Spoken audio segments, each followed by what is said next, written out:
अहिल्यानगरमध्ये धीरज परदेशीला मारून टाकले आहे. का तर तो एक हिंदू मुलगा होता म्हणून त्याला मारून टाकला आहे, टार्गेट करून मारला आहे ह्या जिहादी प्रवृत्तीच्या लोकांनी. आपला महाराष्ट्रामध्ये हिंदूंना जर टार्गेट करून मारण्यात येत आहे तर ही खूप शोकांतिक आहे महाराष्ट्रासाठी.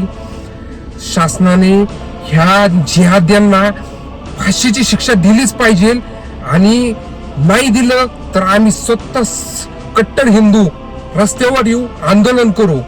आज ही घटना घडत आहे, उद्या दुसरी घटना, असे हजारो घटना घडू शकतात. धीरज परदेशी हा कपाळावर भगवा टिळा लावायचा. तर हे काही बांडगोळ जे आहेत जिहादी प्रवृत्तीची त्यांना ती सहन झालं नाही. त्याला कट कारस्थान करून त्याला मारण्यात आलं. तो हिंदू धर्माचा जागर करत होता, कट्टर हिंदू होता धीरज परदेशी. त्यामुळे त्याला बेकार पद्धतीने मारला आहे आणि अशी घटना वारंवार घडत आहे महाराष्ट्रामध्ये आणि देशामध्ये. ह्याच्यावर ह्या जिहादी वृत्तीच्या लोकांना ठेचून काढलं पाहिजे अशी माझी सरकारला विनंती आहे. चला, जय हिंद, जय महाराष्ट्र, जय हिंदुत्व.